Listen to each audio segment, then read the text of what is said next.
Assalamualaikum warahmatullahi wabarakatuh. Apa kabar teman-teman semua? Semoga kita semua selalu dalam lindungan Allah Subhanahu wa taala ya. Dimudahkan segala urusannya, selalu bersyukur dan pastinya bahagia. Amin. Nah, kesempatan kali ini saya akan membagikan satu cerita. Teluh pring sedapur, kiriman menantu. Seperti apa ceritanya? Mari kita mulai. Cerita ini menceritakan satu keluarga yang habis meninggal satu persatu dalam 1 tahun ini karena teluh. Sementara tersisa hanya seorang, yaitu anak sulung keluarga tersebut. Sebut saja keluarga Suryoko yang terdiri dari 4 orang. Sang bapak sebut saja Pak Suryo, istrinya Buming, anak sulungnya Yoko, dan si bungsu Radit. Dulunya mereka adalah keluarga yang bahagia dengan rezeki yang selalu mengalir. Banyak anak-anak pengangguran di lingkungan kami diajak bekerja oleh keluarga ini. Pak Suryo adalah sosok yang ramah. Setiap kali lewat di depan rumah kami selalu menyapa. Bahkan setiap kali mobilnya rewel, bapakku lah yang mengatasinya. Karena selain orang pintar, bapakku adalah seorang montir. Selain keluarga yang bahagia, mereka adalah keluarga yang teguh pendirian dan tak silau dengan harta. Pernah suatu hari saat di lingkungan mereka akan didirikan sebuah klinik kesehatan yang sekarang berkembang menjadi rumah sakit swasta. Hanya keluarga inilah yang menolak menyerahkan tanahnya, meskipun dengan iming-iming uang yang lebih besar dari harga yang seharusnya. Mereka tidak mau menipu perasaannya sendiri dengan uang. Hingga suatu hari tiba-tiba Buming jatuh sakit. Memang sudah sejak lama Buming menderita diabetes, namun kali ini kondisinya banyak menurun, hingga mengira akan segera wafat.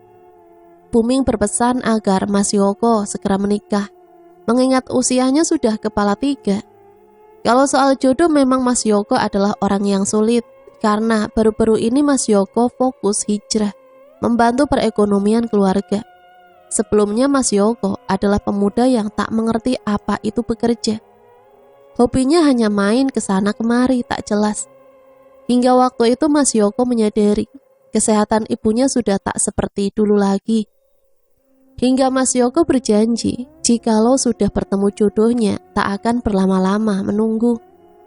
Saat Mas Yoko lagi tekun-tekunnya bekerja, keluar kota sebagai pedagang, bertemulah dia dengan seorang gadis, panggil saja namanya Mbak Rita. Nah, berawal dari sinilah bencana itu terjadi. Di awal-awal perkenalan, Mbak Rita dikenal sebagai sosok yang baik, sayang dan penuh perhatian kepada keluarga Suryoko. Meskipun tak terlalu akrab dengan masyarakat sekitar, saya meyakini bahwa pasti dia wanita yang baik, karena Mas Yoko yang sekarang adalah pemuda yang sangat baik. Perkenalan mereka cukup singkat, tidak ada setahun, hingga tiba-tiba Mas Yoko datang ke rumahku untuk mencari bapak, dengan tujuan mencari hari baik untuk pertunangan dan pernikahannya. Bapakku pun sempat kaget dan meledek. Sudah benar-benar berani nikah yo Mas? Alah, ya memang sudah waktunya Pak Dar. Lalu mereka saling tertawa dan melanjutkan perbincangan. Calonnya orang mana toh Mas? Alah, deket aja Pak, desa sana kok. Bapak tiba-tiba ekspresinya berubah, kaget dan diam seketika. Mas Yoko merasa ada yang aneh, lalu bertanya, ada apa Pak? Kok kaget? Enggak apa-apa Mas. Yowes, selanjutnya gimana? Saya mau minta tolong dan carikan hari yang baik untuk lamaran dan nikahan saya Pak. Bapak mengangguk pelan lalu menjawab, sebenarnya semua hari itu baik Mas, apalagi hari Jumat. Tapi yang namanya orang Jawa harus patuh aturannya, hidup di tanah Jawa Mas. Walah, iya Pak, betul. Mas, sebelumnya saya minta maaf. Weton Mas sama calonnya hari apa ya? Mas Yoko pun menyodorkan kertas yang bertuliskan weton mereka. Setelah membaca, Bapak manggut-manggut. Lalu Bapak berkata, "Kalau wetonnya baik Mas, yang penting tidak wage sama pahing. Menurut hitungan Jawa, ada weton yang tidak bisa bersatu Mas. Kalau sampai bersatu, bisa terkena musibah. Musibah tidak harus bertaruh nyawa Mas. Terkadang juga bisa rezekinya yang mati." Mas Yoko merasa lega karena satu syarat lolos dengan baik. Selanjutnya Mas Yoko bertanya, "Kalau arahnya gimana Pak? Baik apa tidak?"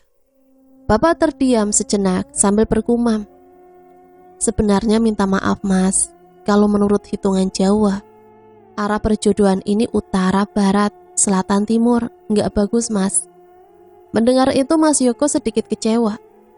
Namun karena keinginan yang kuat untuk mempersunting Mbak Rita, Mas Yoko tetap berupaya. Dia bertanya kembali, "Apa nggak bisa diusahakan Pak?" Lalu Bapak berdiri dari duduknya, pergi mengambil dupa lalu membakarnya, dan ditancapkan di tanah depan pondok. Sambil mondar-mandir sembari berpikir keras, kemudian Bapak berkata, "Bisa Mas, tapi ada syaratnya. Tidak berat, hanya saja harus bisa percaya." "Maksudnya gimana ya Pak?" "Cukup rasa percaya jika nantinya akan baik-baik saja Mas. Nanti Anda kucarikan caranya untuk jalan keluar." "Insya Allah sanggup Pak." "Ya sudah Mas, besok sore Mas kesini lagi. Malam ini nanti aku akan tirakat dulu cari solusinya. Gak apa-apa kan?" "Ya gak apa-apa Pak, tidak apa-apa kok." Setelah itu Mas Yoko beranjak pergi. Bapak pun mulai mempersiapkan tirakatnya. Tirakat di sini adalah lebih ke tidak tidur sambil memohon pada Yang Maha Esa agar mendapatkan pertolongan. Semalaman Bapak tidak tidur hingga keesokan harinya. Waktu yang dijanjikan tiba, yaitu sore hari. Mas Yoko datang dengan Pak Suryo. Setelah mereka masuk dan dipersilahkan duduk, Bapak membuka percakapan dengan membakar dupa. "Pak Suryo, sebelumnya saya minta maaf, tidak bermaksud mendahului takdir Yang Maha Esa. Tapi kewajibanku hanya saling mengingatkan supaya semuanya bisa lancar." "Walah, iya Mas, saya malah berterima kasih sekali sudah dibantu. Yang penting anak saya bisa menjalani pernikahan dengan selamat, sehat, segar bugar." "Amin." "Begini Pak Suryo dan Mas Yoko, jalan yang harus kalian tempuh adalah tidak besanan. Artinya begini, Mas Yoko tetap menikah, tapi kedua orang tua masing-masing tidak boleh dipertemukan, apalagi berbesanan. Jadinya saya menikah sendirian Pak, tanpa ditemani orang tua." "Benar Mas, tak cukup itu. Nanti minimal kalau belum 5 tahun, orang tua kedua keluarga tidak boleh bersilaturahmi ke rumah masing-masing, besan." Mas Yoko nampak bingung memutuskan, namun tak mungkin kalau dia harus mundur. "Ya sudah Pak, apapun saya lakukan, yang penting bisa hidup berumah tangga dengan selamat semuanya." Setelah itu Bapak memberikan catatan hari-hari baik untuk Mas Yoko. Pak Suryo pun hanya mengiyakan asal anaknya bisa segera menikah. Selain itu Bapak juga menjelaskan hal-hal apa saja yang perlu dilakukan menjelang hari pernikahan itu. Seperti hanya cukup membawa batur manten atau pengiring mempelai secukupnya. 1 bulan kemudian tibalah acara pernikahan Mas Yoko. Aku mendapat undangan sebagai pengiring mempelai pria. Kami beserta rombongan bersama-sama ke sana menggunakan beberapa mobil. Aku dan Bapak ada di 1 mobil. Perjalanan memakan waktu 30 menit. Sesampainya di sana, semua tampak wajar dan baik-baik saja. Bahkan aku baru tahu kalau ternyata Mbak Rita itu adalah seorang perawat di salah satu rumah sakit besar di kota. Waktu itu kulihat memang benar Mas Yoko tidak didampingi orang tuanya. Hanya beberapa saudara dekat dan teman-temannya saja yang hadir. Selepas acara resepsi, kami semua pulang dengan penuh doa agar rumah tangga Mas Yoko berjalan dengan baik, berkah, barokah, dan bahagia. Terlebih lagi bapakku dengan cemas berharap ini yang terbaik. 3 bulan berlalu. Mas Yoko masih sering terlihat pulang pergi di rumahnya. Bahkan kali ini Mas Yoko menaiki mobil baru. Aku bersyukur karena berpikir mungkin setelah menikah rezekinya semakin lancar. Hingga suatu hari ku dengar kabar bahwa istri Mas Yoko mengalami keguguran. Setelahnya kabar itu mereda, tiba-tiba kembali terdengar kabar buruk. Buming kondisinya menurun drastis dan harus dibawa ke rumah sakit. Banyak tetangga yang menjenguknya saat opening. Namun tak ada yang melihat keberadaan Mbak Rita di sana untuk menunggui mertuanya itu. Para tetangga tak ada yang berpikir lain selain menerka-nerka. Mungkin pasca keguguran belum pulih kondisinya. Setelah beberapa hari dirawat, Buming sudah boleh pulang, namun harus benar-benar istirahat total. Para tetangga dekat silih berganti datang menjenguk, namun masih sama, tak ada satupun yang melihat keberadaan Mbak Rita. Dari sini warga mulai bergunjing. Ada yang berkata, punya menantu perawat, giliran mertuanya sakit, gak kelihatan sama sekali. Ada pula yang nyeletuk, udah dapat mobil baru, gak mau menanyakan kabar mertua. Mendengarnya aku merasa risih. Aku merasa seharusnya semua baik-baik saja. Tapi kenapa para tetangga ini nyinyir sekali? Kataku dalam hati, kulihat semakin hari pun Bapak menjadi risau atas ulah para tetangga ini. Bapak merasa tak ada yang keliru dengan upaya yang dilakukan untuk Mas Yoko. Hingga suatu hari aku melihat Mas Yoko datang dengan istrinya. Hatiku merasa lega. Fakta ini mematahkan nyinyiran para tetangga. Mungkin memang benar kalau setelah keguguran Mbak Rita belum pulih. Namun kenapa lama sekali pemulihannya? Lebih dari 3 bulan setelah kabar keguguran itu, aku baru melihat Mbak Rita hari itu. Setelah itu berhari-hari kabar nyinyir warga tak aku dengar lagi. Namun tiba-tiba suatu pagi di musola aku dengar pengumuman lewat toa. Assalamualaikum warahmatullahi wabarakatuh. Innalillahi wa inna ilaihi raji'un. Pengumuman kepada warga RT 2, RW 3, lingkungan SR. Buming, istri dari Pak Suryo, telah meninggal dunia sekitar jam 4:30 dini hari.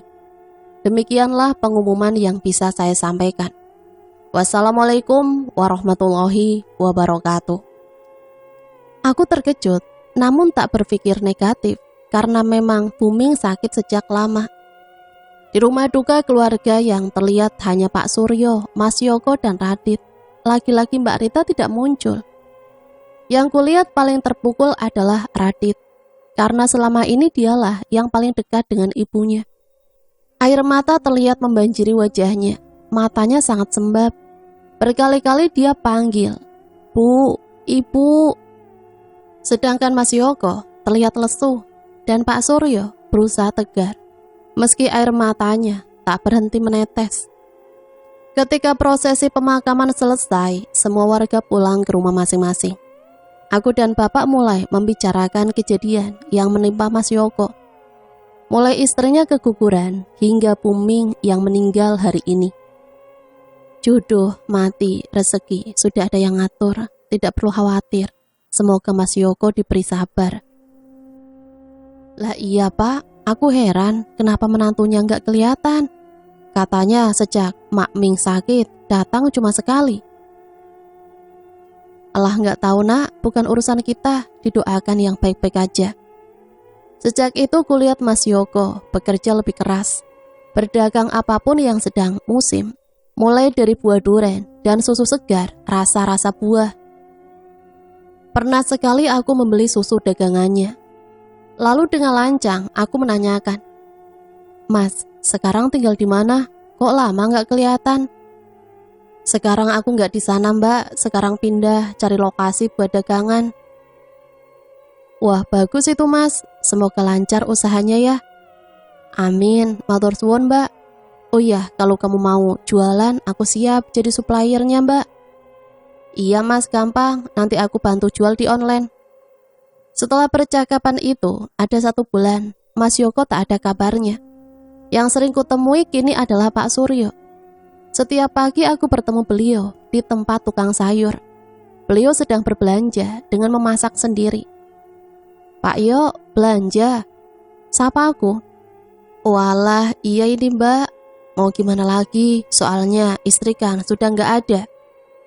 Jadi apa-apa bisa sendiri mbak." "Yang sabar ya pak, kenapa tidak beli sayur matang saja?" "Enggak mbak, Radit minta sayur bening saja, gampang. Kalau lagi sakit memang aneh-aneh mintanya." Dari percakapan itu aku baru tahu kalau ternyata Radit sedang sakit. Dan Pak Suryo cerita kalau sekarang Mas Yoko menggantikan pekerjaannya sementara demi merawat Radit. Pak Suryo bercerita semenjak kepergian ibunya 20 hari lalu, Radit susah makan dan sering sakit. Padahal baru saja Radit wisuda, namun justru semangat hidupnya seperti lenyap bersama perginya sang ibu. Genap 1 bulan sudah Puming meninggal. Saat aku duduk di teras rumah, tiba-tiba kulihat mobil sedan hijau yang bodinya sudah tak sedap dipandang melaju dari gang arah rumah Pak Suryo. Dari kaca kemudian terlihat jelas itu Mas Yoko. Di sebelahnya ada Pak Suryo dan jok belakang ada Radit yang terkulai lemas. Hatiku sudah was-was, kenapa lagi ini? Kemana mobil mewah Mas Yoko? Lalu aku berlari ke belakang mencari bapak guna menanyakan hal itu. Pak, mobil Pak Suryo ganti sedan tadi, hijau, jelek, reot semua." "Iya, lah apa? Kamu tidak tahu?" "Iya, baru ini aku tahu pak. Lah mobilnya yang silver kemana?" "Di sini Pak Suryo punya mobil sendiri, warna silver. Dan Mas Yoko punya mobil mewah, warna putih. Ya sudah dijual buat berobat Radit. Radit itu habis sakit, operasi usus buntu." Aku terkejut. Lalu aku berpikir untuk mencari informasi yang lebih akurat ke bekas kakak iparku, yaitu sahabat karib Mas Yoko. "Panggil saja Mas Gembos." Mas, Radit sakit toh?" "Iya non, sejak ibunya meninggal dia susah makan. Mau makan pun cuma mie instan." "Ya Allah, kasihan ya mas."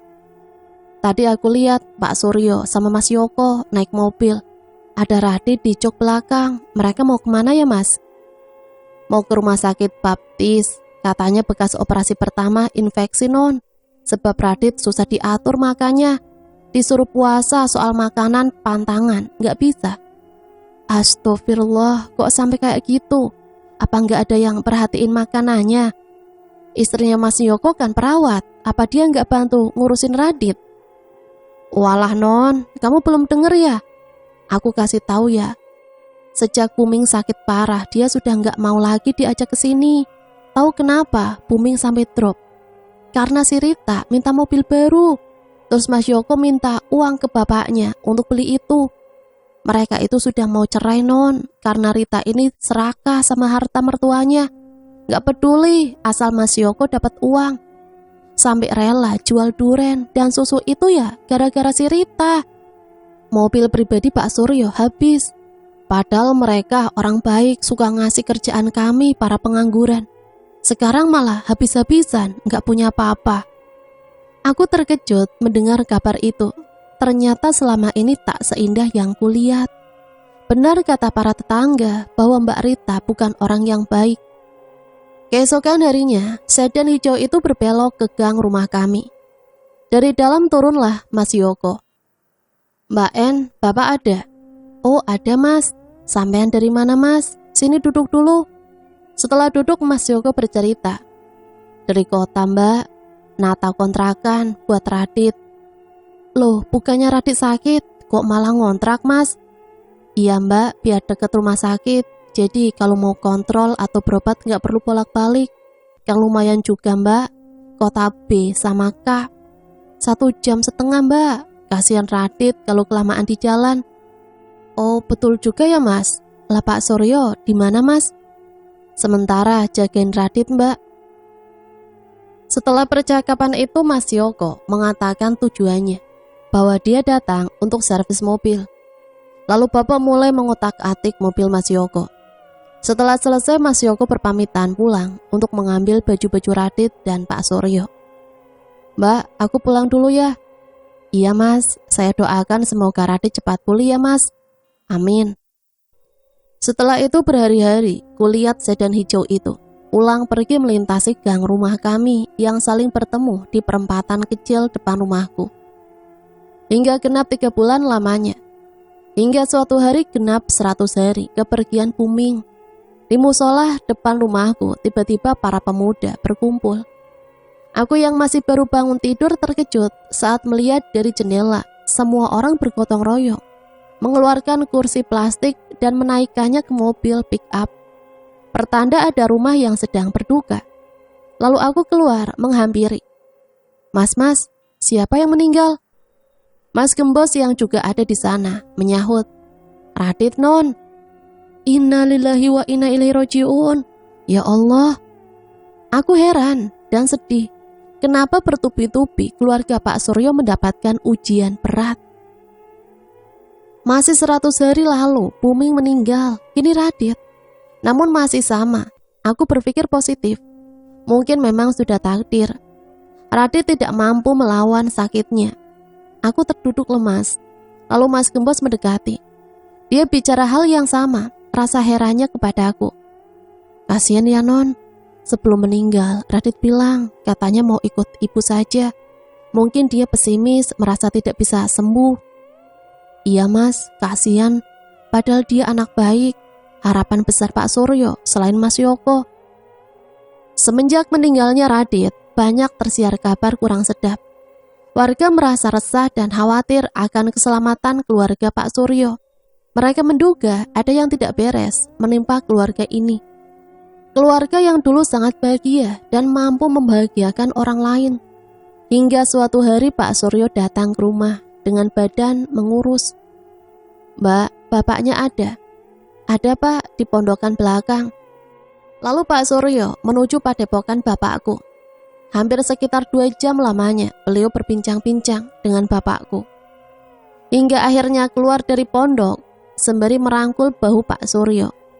Yang sabar nji pak, insya Allah saya bantu. Kita cari sama-sama jalan keluarnya. Iya mas, matur suwun banget. Kemudian Pak Suryo berlalu dan aku bertanya pada bapak. Tentang apa yang mereka bicarakan? Pak, ada apa dengan Pak Suryo? Kasihan doh, keluarganya sedang diincar.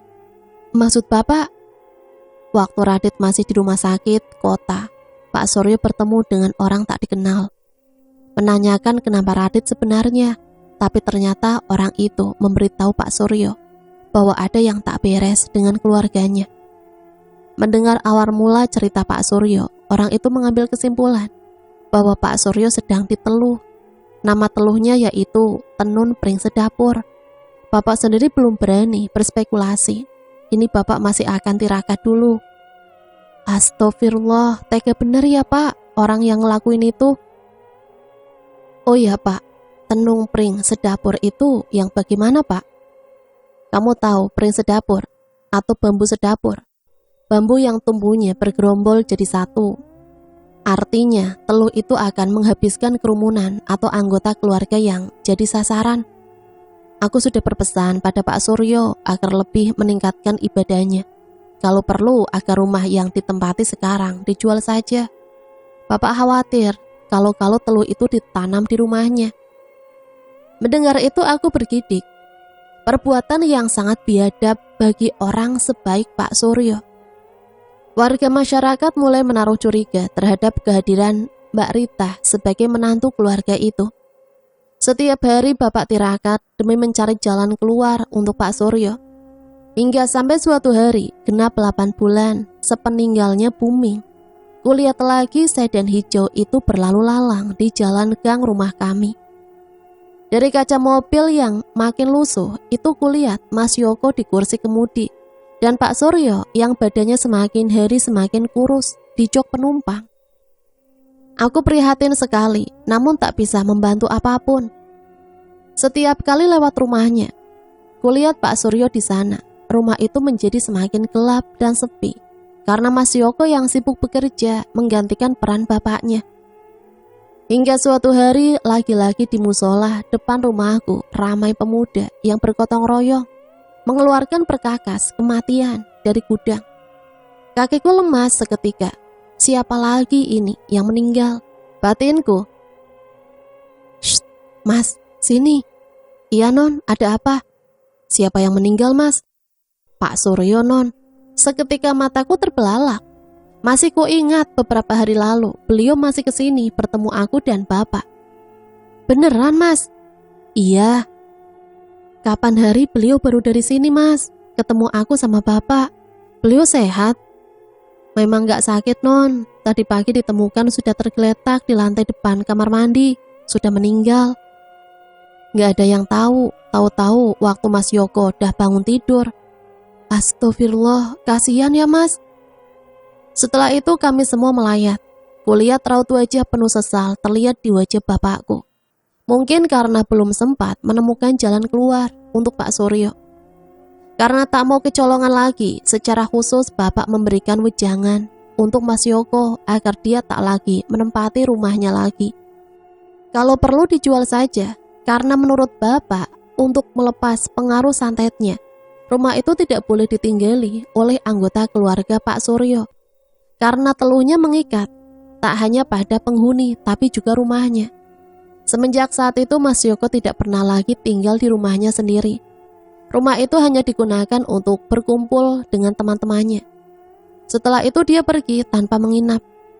Untuk siapa pengirim teluh itu, entahlah, bapak tidak mau ikut campur. Yang jelas kecurigaan warga tertumpu pada menantu rumah itu. Kini Mas Yoko sudah resmi bercerai dengan Mbak Rita. Meskipun di luar sana semua orang menyalahkan Mbak Rita, mereka semua mungkin lupa bahwa dulu ada orang yang ingin membeli tanah Pak Suryo dengan membayar harga yang lebih tinggi dari seharusnya. Namun sudahlah, saya tidak mau ikut campur. Biarlah Yang Maha Adil yang memberikan keputusan terbaiknya kelak. Meskipun di dunia bisa bersembunyi, di akhirat nanti tak akan mampu berlari. Dari kisah Mas Yoko dapat kita ambil banyak pelajaran. Sekalipun kita orang baik, tak berarti tak ada yang membenci. Tetaplah berbuat baik, maka kebaikan akan datang padamu. Meskipun kita sudah melakukan 1000 kebaikan, itu tak akan terlihat di mata seseorang yang membenci kita semua. Semoga cerita ini bisa kita jadikan pembelajaran ya untuk kehidupan kita ke depannya.